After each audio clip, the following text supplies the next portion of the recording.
Awal mula gadis belia asal kota Magelang, Jawa Tengah, jadi korban ruda paksa pria yang dikenal lewat aplikasi kencan.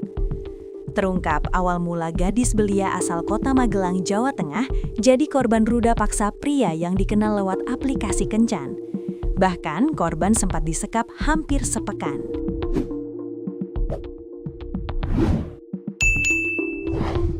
Akhirnya perempuan berusia 14 tahun ini berhasil diselamatkan petugas kepolisian Unit 4 Satreskrim dan Resmo Polres Magelang. Pelaku berhasil ditangkap, seorang pemuda berinisial NA 18, warga desa Rejosari, Kabupaten Temanggung. Dia ditangkap oleh jajaran Satuan Reserse Kriminal atau Satreskrim Polres Magelang Kota pada Kamis 15 Januari 2026 dini hari di kediamannya. Dia sempat bersembunyi di belakang lemari. Kasat Reskrim Polres Magelang Kota, AKP Iwan Kristiana, mengungkap awal mula korban bertemu pelaku dari aplikasi kencan bernama Omi pada 26 Desember 2025 lalu. Dari aplikasi itu, pelaku meminta nomor telepon korban dan mengaku bernama Sarju.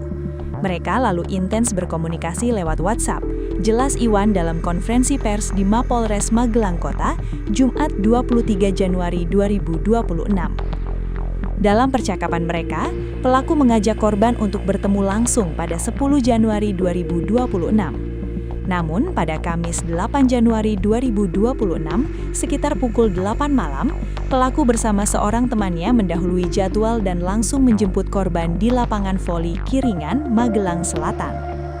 Korban dibawa dengan motor Honda Beat milik teman pelaku, berboncengan 3 menuju rumah pelaku di Temanggung. Semua ini dilakukan tanpa sepengetahuan atau izin dari orang tua korban, tambahnya.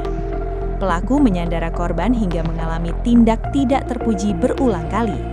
Menurut keterangan korban yang dihimpun polisi, tindak tidak terpuji pertama terjadi pada Jumat 9 Januari 2026 dini hari. Pelaku melakukan pengancaman jika korban menolak, sehingga korban menuruti karena takut. Korban mengiyakan karena takut akan mengalami kekerasan fisik, ujar Iwan. Peristiwa serupa terulang pada Sabtu 10 Januari 2026 dan Senin 12 Januari 2026 dini hari. Pada Kamis 15 Januari 2026, tim dari Unit 4 Satreskrim dan Resmob Polres Magelang Kota tiba di lokasi untuk melakukan penyelamatan dan penangkapan terhadap pelaku. Barang bukti dan pasal yang diduga. Polisi mengamankan sejumlah barang bukti dari TKP, termasuk pakaian korban dan pelaku, 1 unit handphone Vivo milik pelaku, serta sepeda motor Honda Beat yang digunakan untuk membawa korban. Saat ini, tersangka NA dijerat dengan pasal 454 ayat 1 KUHP atau Kitab Undang-Undang Hukum Pidana tentang membawa pergi anak di luar kemauan orang tua atau walinya. Pasal ini mengancam pidana penjara paling lama 7 tahun.